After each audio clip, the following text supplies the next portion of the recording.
Know what to eat, but find yourself not eating it. Perhaps you've been on diets and off again and just wonder why you can't stick to them. The Eating For You podcast, hosted by me, Sally Ann Pisk, will show you what's been missing so you can enjoy a healthier way of eating that lasts.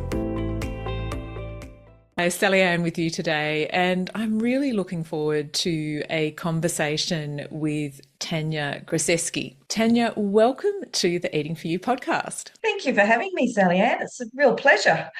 Yes, it's been a while since we've caught up for a conversation, so I'm extra looking forward to this because often our conversations are between each other and we don't get to share your wisdom with so many people. So I'm really excited for our listeners and viewers as well today. But before we get underway, I'll just read your short and very lovely bio. Tania is a practitioner of Chinese medicine with over 20 years of experience.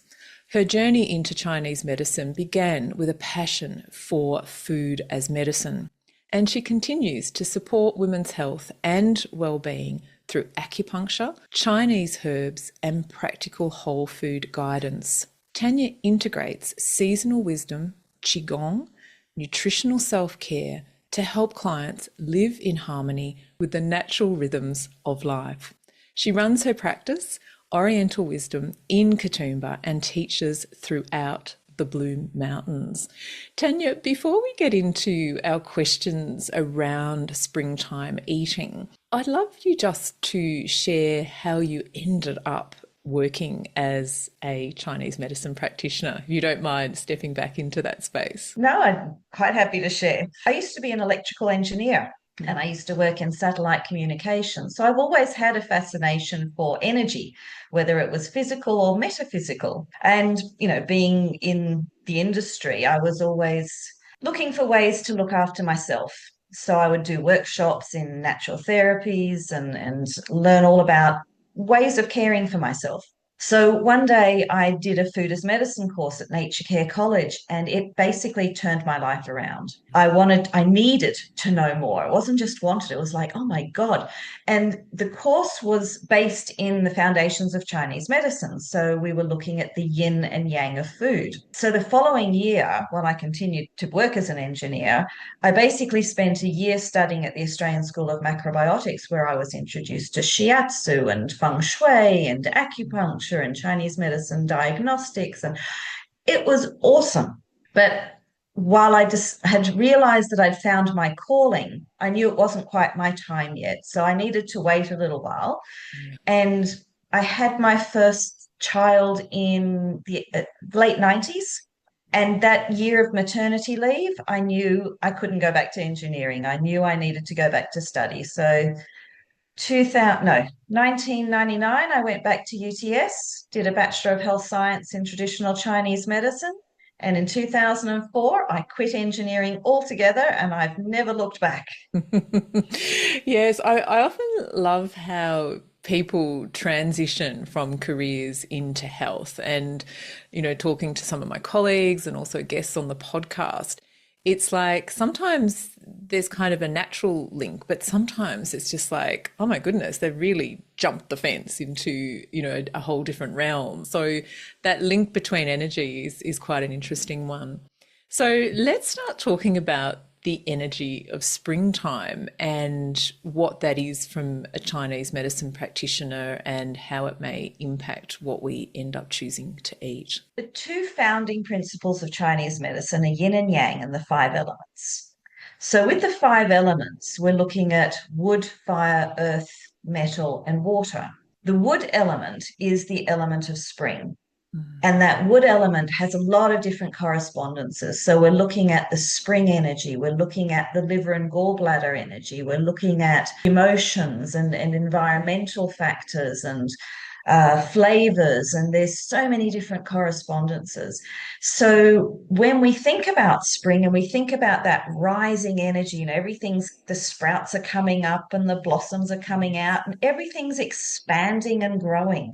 So it's like the beginning of yang. It's like yang is being reborn out of the quietness of winter and everything is growing. And in the same way, within us, we say that the liver and gallbladder energy is responsible for the free flow of energy through the body. Mm. So we've got to keep that energy flowing, and our food choices and the choices of the flavors of the foods that we eat help to bring that about, that energy of movement and growth. Yes. And I think if we step back into winter, which is a very introspective and yin sort of time, Mm. it's still important, isn't it, to have kept some movement going through the winter period, because I think we can feel somewhat sluggish in winter. So we're kind of just picking up on that baseline, but really, as you said, trying to get that sprouting, like what we're seeing around us, happening with their own body to get that movement going. But if someone was feeling a bit sluggish at the end of winter, that's not necessarily, how can I say, bad is not the right word, but it's not necessarily an unnatural or not normal experience, is it? Because that's what winter has been about that internal Absolutely. restoration. Because I often Yeah. find people find it hard, some of my clients find it hard to get moving, after winter. Well, that's right. I mean, winter is the most yin of all the seasons. So it is very much about turning within and slowing down and resting and recuperating. Yeah. So we know that spring doesn't start all of a sudden. We know that we gradually progress into spring. And in the same way, after, hibernating through winter, Yeah. which is a natural thing to do, Yes.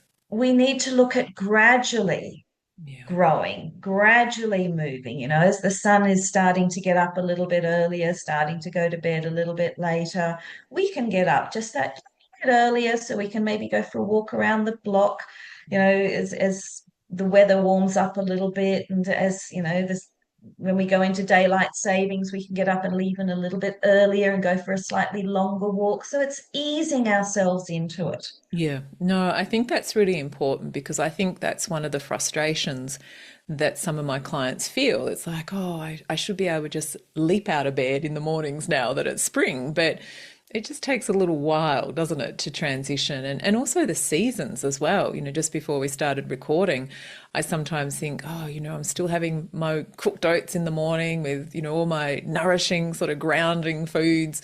And no, I'm not ready to have anything light for breakfast yet, because the weather doesn't play by the rule books either. So it's sort of doing that dance between how we're feeling and what's happening with the season as well. Yeah, often that's what spring does. Mm. During spring, we go, oh, today's a bit more wintry. Oh, wow, today's a bit more summery. So spring is about, well, there's a bit of winter in there, there's a bit of summer in there. And so we need to follow that. And on the days that it is still cold, to Yeah, eat more warmly. And yeah. on the days that it is lovely and warm, to eat slightly more coolingly. That's that balance of yin and yang. Yes. And you talked about the, a couple of the meridians that are sort of needing to be fired up in spring. Could you just explain that in a little bit more detail in terms of the function of the gallbladder and the liver and the other systems that are fundamental for springtime? Each of the five elements corresponds to different organ systems. So the elements that are highlighted in the springtime is the liver and gallbladder. Yeah.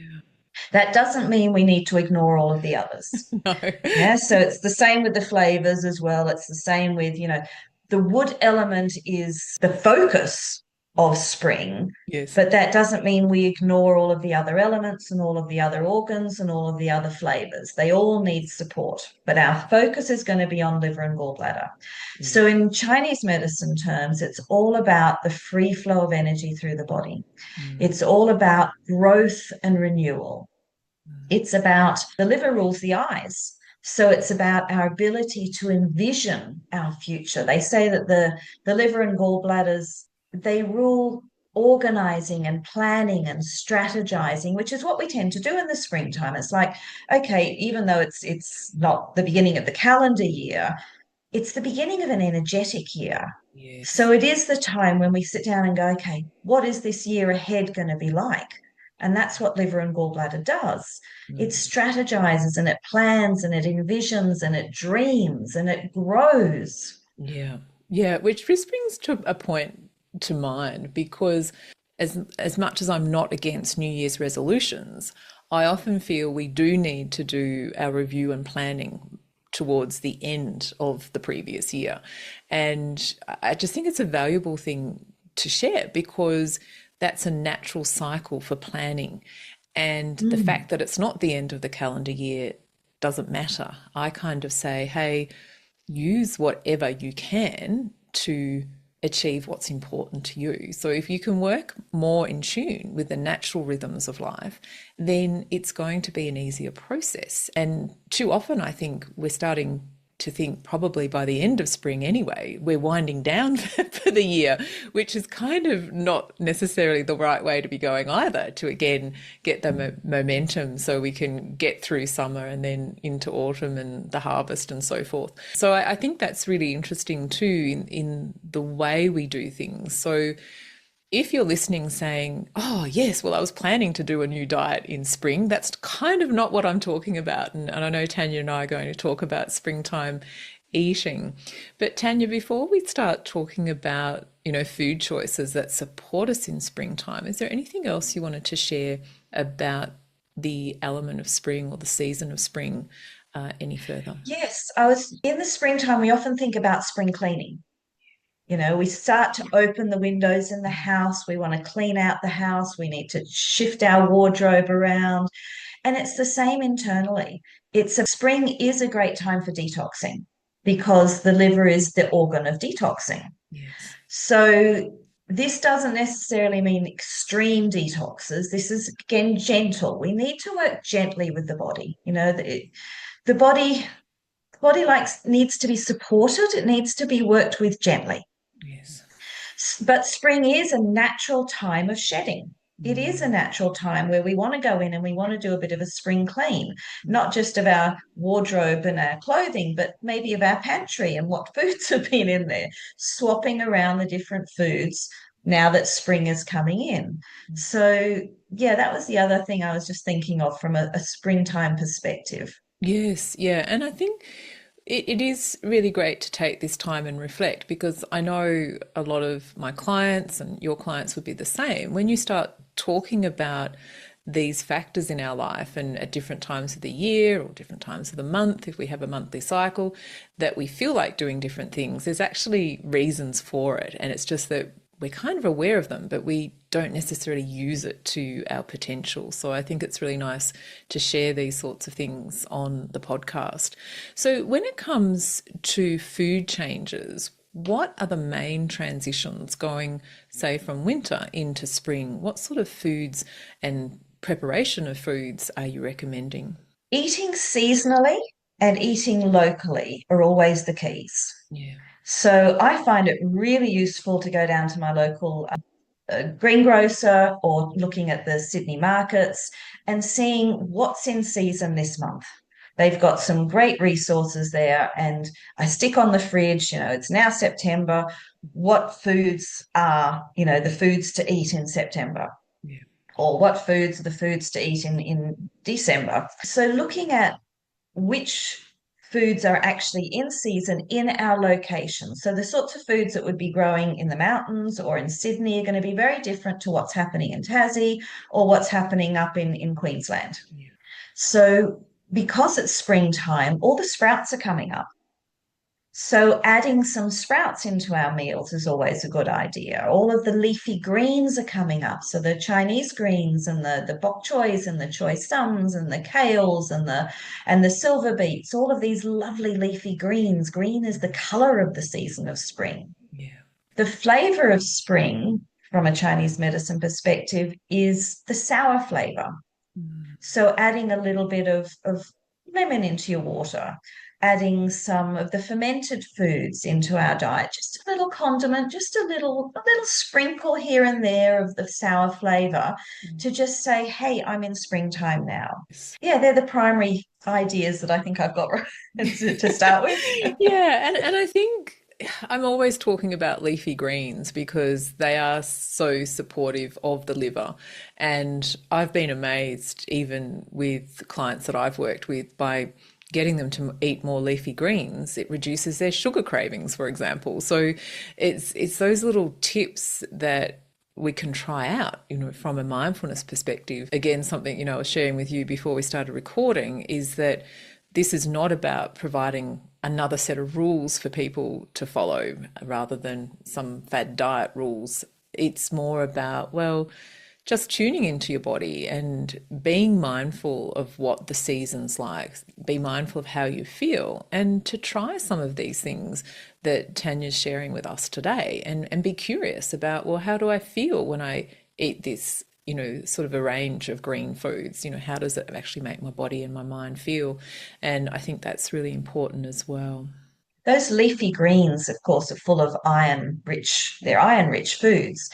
And the best way to absorb iron, of course, is with vitamin C. So squeezing a bit of lemon juice on your sautéed leafy greens is a fabulous way of combining that lovely greenness of spring and the sour flavour of the lemons, Yeah. putting them together, and the body's just going to absorb that so much more easily. Yes, yeah. And I often, again think about seasonal foods because our citrus foods, or fruits, I should say, sort of come into harvest around mid to late winter. And of course, that's when we need vitamin C as well. So, again, looking at those really local foods, if we're fortunate to be able to access them, then they are going to have the nutrients that our body needs at that time as well. So, Tanya, in terms of food preparation in springtime, how might that differ to say what we're doing through winter? Well, in wintertime, we tend to eat a lot more of the root veggies. Yeah. So when spring comes and we've got those leafy greens, they're actually so much more easy to prepare. There's not a lot of hard work in chopping up the sweet potatoes and the carrots. Chopping up the leafy greens is easy as. Yes. So those leafy greens are so much easier to cook. And they don't take much cooking. Snow peas. The snow peas can be sauteed in a minute. Just quickly throw them into some boiling water or quickly throw them in with a little bit of butter in a pan. They don't take a lot of preparation. And that's what I love about springtime food. It doesn't take a lot of hard work and a lot of prep like winter foods do. No, that's right. It's And I find myself that I'm starting to look more at your stir fries rather than say in winter I'm looking at curries and sort of casseroles and things like that. So yeah, it's that quicker cooking as well, isn't it? Yeah, steamed veggies, stir-fried veggies, a little bit of salads. We don't, in Chinese medicine, we're not big on cold raw No. foods, but just introducing a little condiment of something small and raw and crunchy is Yeah. lovely. Especially with the bitter greens, the radicchios and the rockets and all of these things that Yes. are coming up. Yes. That bitter flavor actually helps to drain the body of excess heat. Mm. So, because we've spent most of winter having our gingers and our chais and all of those really lovely warming foods, Yes. as the spring comes, as it warms up, our body needs to clear that heat out of the system. Mm. And the bitter greens that are now coming up are the sorts of flavors that will clear that excess heat in the body. Yes. And I think the bitter flavor is probably the thing that I find a lot of my clients are missing out on. We need to gradually add that back in. But one thing I just want to go back to, because I think it's really important, and I certainly learnt this principle through Eastern medicine, and that was about eating most of our foods cooked rather than raw, in terms of, the stress that it can put on our digestive systems and also that availability of nutrients from food. Mm, That gentle pre-cooking is like the pre-digestion, isn't it, nearly, of our foods. Is there anything else definitely. you would like to share about that as well? I often find that the foods we have to cook tend to be more nutrient dense than the foods we eat raw. So, if we're looking at needing to nourish or wanting to nourish our bodies, Yes. choosing those foods that we need to even just quickly saute or quickly steam, quickly throw into some boiling water or a steamer, Yes. even though people talk about losing nutrients in that way, what we're doing is we're making the nutrients in there far more available. That's So, right. while there might be more vitamins in a raw carrot, if our digestive systems are too weak, or if we're unwell, and most of the people I see in clinic are those that are exhausted and unwell and stressed, or very young or very old. So they're not going to get all those vitamins out of that carrot simply because they're not capable of it. That's So right. by cooking it, yeah, okay, we're going to lose a little bit, but what's left is going to be so much easier for our bodies to access and use. That's right. And I think we forget that, one of the reasons why, vegetables are so valuable to us, from a Western science point of view, is we've got the fiber, we've got the nutrients, but we've also got the phytonutrients as well. So we know that some cooking obviously helps break down the fiber a bit, but we're still getting the Mm, value of it. And that breaking down of the fiber means that the other nutrients are more available to actually absorb, from our gut during the digestive process. So I think, absolutely. that's a concern for me. Often, spring will hit and people will say, oh, well, I'll just start eating salads and that will help me lose weight. And I'm thinking, oh, no. That's kind of, again, a myth, I think, that, that's the right thing to do. Yeah. All that cold and raw food tends to weaken the belly. It's a great detox and it can be done for a very short period of time. Yeah. But often you find that when people go on these smoothie diets and salad diets, while they lose weight in the beginning, they soon start to put it back on again. And they put it back on again because all of that cold is weakening the digestive system. Yeah.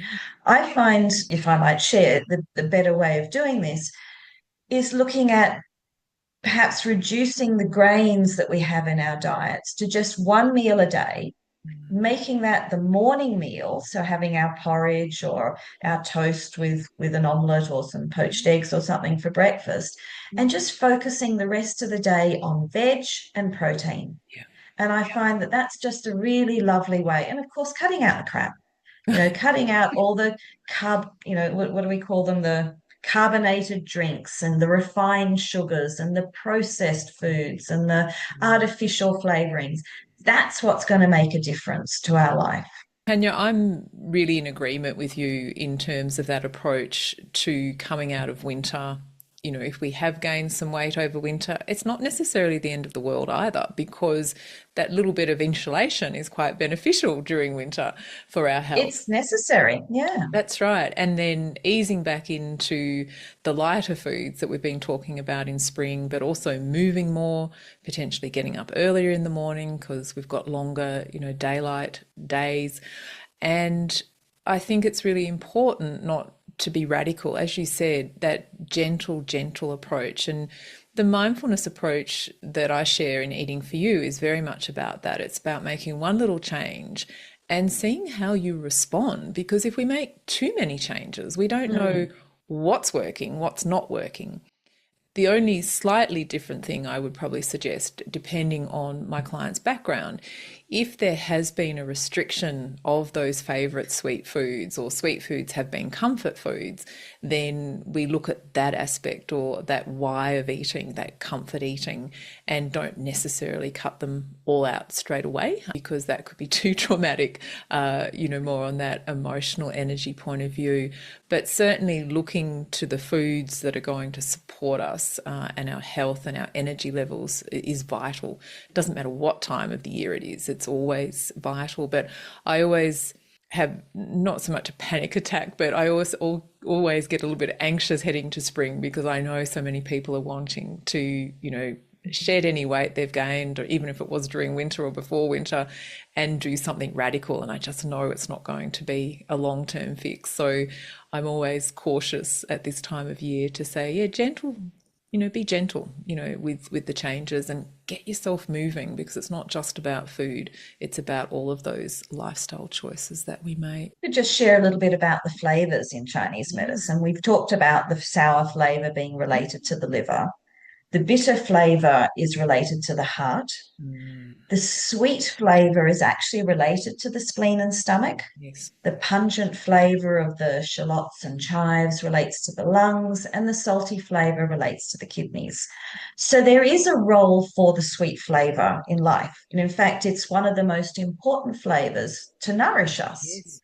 However, it's the sweet flavor of carrots and sweet corn and sweet potato and pumpkin and the sweet flavor of the grains. You know, rice is naturally sweet. That's right. These foods are the foods that nourish us. Mm. So when we have a craving for sweet flavor, we're actually craving nourishment. Yes. So if we then aim for adding some more sweet vegetables into our meal, having a piece of fruit, just a small piece of fruit at the end of each meal, Mm. and then looking at other ways we can nourish ourselves, nourishing all of the five senses. So I often talk to my clients about, well, how can we nourish our sense of sight? What lovely images do we have on the walls around our home? How Mm. do we nourish our sense of smell? I notice you've got a lovely oil burner in the background there. So Yeah. having, you know, burning some oils or having a lovely bunch of lovely smelling flowers in the house, nourishing our sense of touch with the fibers that we choose, nourishing our sense of sound with the sounds, you know, when we're eating dinner, have some lovely music in the background rather than, you know, the stressful news. Yes. So it's all about that that sweetness of life, Yeah, I not the think so. sweetness And of lollies and cakes. yeah, that's right. And it's what brings us joy. And it doesn't mean that we don't ever eat chocolate or we don't ever have something sweet, but we know, and most, clients that I talk with, they're frustrated. They know that they're not finding peace by, eating the bag of lollies or the block of chocolate or the tub of ice cream. They know that's not bringing sustained joy. It's just a habit, but that habit can be broken down when we understand, these different reasons or drivers for eating. And I think you're quite right that we forget about the sweetness that we do get from many of our vegetables and our grains. But also, as I said before, I'm probably not surprised so much now, but as soon as it became a regular part of my practice, telling people to eat more of the leafy greens, they actually didn't crave sweet things as much. So we can work at changing habits from a biological perspective, plus that psychological and emotional perspective as well. And I love those tips that you shared about nourishing all of our senses. And certainly that's something we promote in the Eating for You approach as well. So I think that's really lovely, looking at that total nourishment and where we find joy and pleasure in life. It's not just from food. Food's essential, but not everything that we need. Yeah. So, Tanya, anything else about spring that you'd like to share? Well, we've talked about the sour flavour, we've talked about the bitter flavour, so they're important. Dandelion tea is a lovely liver detox drink to have. So that's something I wanted to just put in there as an option for people Yeah. when they're thinking about, oh, how can I detox? A lovely cup of dandelion tea is a good way of doing it. And goji berries, of course, are a lovely liver nourishing food. So throwing a few goji berries into your cooking, whether it's because they have that sweet and sour flavor, you can add them into sweet things or you can add them into savory things. Yes, they're actually something that I add into the dried goji berries. I add into the birch muesli that I, soak Mm. overnight. And it's really interesting because I've bought them before and they've been quite sour. And then sometimes you'll get a batch and they're sweeter. Or whether it's just what my taste buds are doing on the day, I'm not quite sure. But yeah, I hadn't realized that straight away that they were both sweet and sour. So they're kind of cool, aren't they?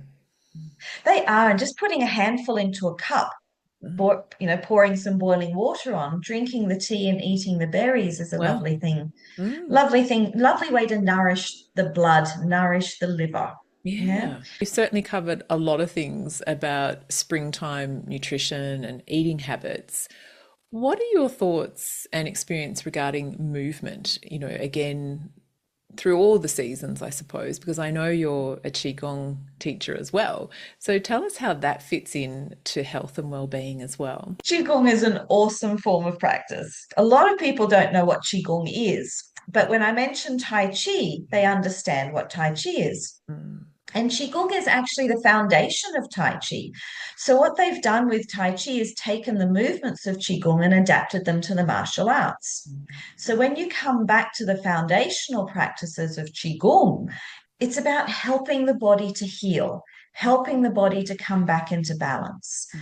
The movements are very slow and very gentle, but they are profound. Yeah. You know, I've had clients who've been coming to my classes on a regular basis, and then for some reason they can't come along. And they all say to me how much they miss it, how much they miss that daily or weekly practice Mm. of keeping the energy flowing, of clearing the blockages within the body. And the lovely thing about Qigong is each of the movements are generally looking at clearing a particular meridian system Mm. or supporting and strengthening a particular organ system. So there's lots of different forms in Qigong, but the ones that I tend to practice the most or teach the most are all about keeping the energy flowing through those meridians and therefore strengthening them. Mm. So strengthening the liver and gallbladder, helping the spleen and stomach to work better, Yeah. opening up the chest so that we can breathe more deeply and calm our nervous system. So it's a practice of mindfulness, it's a practice of working on our breath, and it's a practice of really getting in touch with our body. Yeah. Yeah. And I did have done qigong in the past. Most recently tend to have sort of evolved into doing yoga, and I find the same, in terms of the yoga practice is keeping the energy flowing, keeping, the muscles flexible. And also I think those sort of more reflective and mindful forms of activity, you do actually then start to say, oh, I do feel a little bit blocked in the shoulder or a bit stiff in the shoulder. And as you said, you can then get some guidance on what you need to replenish that area of your body and feel stronger. So I think we forget that movement's not all about going fast. It's No. often about slowing down. We kind of need both, but I think it's really important to think, yeah, again, you don't have to head outside straight away. You could, start doing some things inside like Qigong or yoga. And Tanya, to celebrate spring, you've actually got a spring workshop happening, haven't you? Yes, September the 13th, Yeah. I've got a 2 hour workshop on the Saturday afternoon in Blackheath. Mm. And we're going to be looking at all aspects of that wood energy. So Mm. we're going to be looking at all of the correspondences. How can we support the liver and gallbladder? What dietary things can we do as we come into spring? We'll be looking at lifestyle changes and lifestyle approaches. In springtime, we often get a lot of allergies coming up. So we're going to be looking at how can we deal with those allergies. So I look at diet, I look at lifestyle, I look at emotion components. So the emotion that corresponds with the liver is anger and frustration and irritability. So how can we work with that energy? Because it's not a negative energy, it's not a negative emotion. It comes up to give us a message. Yeah. And how can we hear that message or see that message Yep. and work with it? So it's all about working with that energy of spring, understanding it, because I want Mm. to empower my clients to be able to look after themselves, Yes. which is why I run these workshops. And I've had other seasonal workshops throughout the year, and I've created little ebooks out of those, the handouts from those workshops. So if people want to catch up on the other seasons, they're available as well. Yes.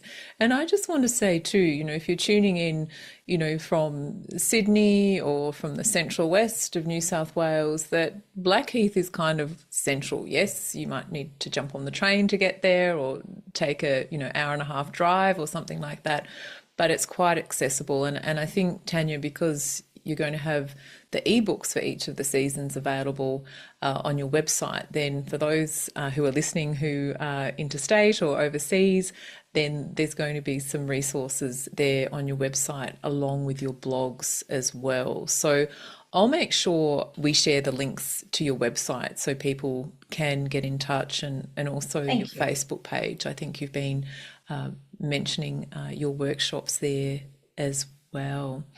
Is there Yes. anything else you'd like to share before we round up? Oh, look, I think a trip to the mountains is a fabulous way of self-care. I just love being up here, and when people come up, whether they come up for an acupuncture treatment or whether they come up for one of my workshops or some Qigong classes, just coming up to the mountains itself is such a healing It is. healing activity. Yeah, and I It can helps remember. you to just breathe. Yeah, I can remember a few years ago when I lived in Sydney and my husband and I used to come up for bushwalks, most likely it was a Sunday, and we literally would just come up for the day. But by the time we got back to our apartment in Sydney, you felt like you'd been away for a week or 10 days because you were just so rejuvenated, coming up into this environment. So, yeah, there's many reasons to come and visit Tania in the mountains. Not just Tania, the mountains add to that benefit as well. So, Tania, it's been lovely talking about spring, and I think, some of the key takeaways is that winter doesn't finish one day and spring starts the next. It's that transition. And what I love about Eastern medicine, there is obviously a big mindfulness component there, which we embrace in the Eating for You approach. And that is really just tuning into your environment, tuning into what you need.